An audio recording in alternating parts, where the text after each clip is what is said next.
आणि आपल्या समेत आहेत कुस्तीत गेले अनेक वर्ष काम करत असणारे ज्ञानेश्वर आसवले सर. सर्वप्रथमतः मनपूर्वक स्वागत. तुम्ही अखंड महाराष्ट्रावर फिरताय आणि महाराष्ट्राच्या बाहेरही उत्तर भारतात असेल दक्षिण भारतामध्ये तुम्ही फिरताय. महाराष्ट्र केसरीचा रुबाब एक वेगळा आहे आणि संपूर्ण हिंदुस्थानाचं लक्ष लागलेलं आहे. आज कोण होईल महाराष्ट्र केसरी असं तुम्हाला वाटतंय?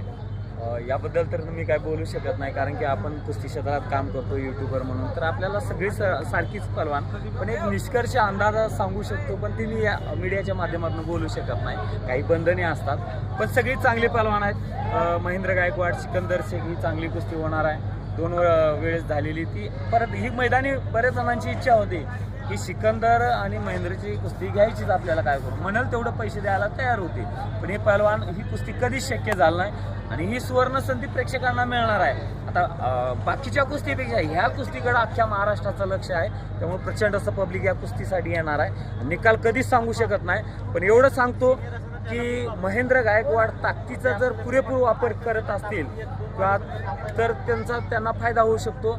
आणि कधी कधी काय होतं, एखादा पहलवान वजन जास्त ताकद जास्त असेल, परंतु बारका एखादा वजनानं कमी असेल, तो पण अनेक वेळेस इतिहास आहे. तसं पृथ्वीराज पाटील आणि आपल्या शिवराज राक्षीचं बघितलं तर कोणालाही व्हिडिओच्या माध्यमातून त्याचा अंदाज सांगू शकतात की शिवराज राक्षी पृथ्वीराजवर विजय मिळवतील, पण तसं झालेलं नाही.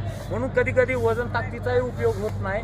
तर समोरच्या पहलवानाची किती बुद्धिमत्ता, चालाक्ष आहे, किती फास्टमध्ये डाव करतील आणि टेक्निक याचाही फायदा होतो. आणि याचा फायदा जर सिकंदरनं केला तर कदाचित सिकंदर पण विजय होऊ शकतात. मॅट विभागामधनं हर्षवर्धन सदगिरी अनुभवशीचे पहलवान तो याच्या आधी पण महाराष्ट्र केसरी 2019ला आणि एक नौका पहलवान आहे सोलापूर जिल्ह्यातून जयदीप पाटील नावासारखा गंगावेस तालमीमध्ये सराव करत असणारा. त्याबद्दल काय वाटतं तुम्हाला? तसं जयदीपचं कौतुक आहे, कुठेही चर्चा नाही आणि बऱ्याच जणांची प्रतिक्रिया घेतलेली आहे, पण जयदीपचं नाव कोणी घेतलेलं नाही. पण हाच जयदीप आणि आश्चर्याचा धक्का काल दिलेला आहे. कोणी अंदाज सुद्धा नव्हता, म्हणून कधी कोणाला कमी समजता येत नाही. कधी कधी एखादा पहलवान चर्चेत नसतोय, पण तो खरा पडद्यामागचा हिरो असतो. म्हणूनच काल जयदीप पाटील हा खरा हिरो ठरलाय आणि हर्षवर्धन सदगीर पण अनुभवाने चांगले पहलवान आहेत.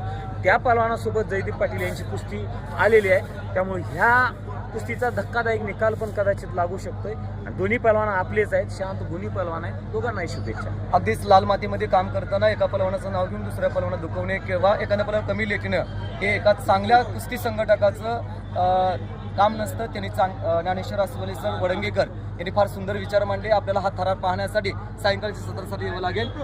तेजस माळवेसह मी निवेदक परशुराम पवार, मनापासून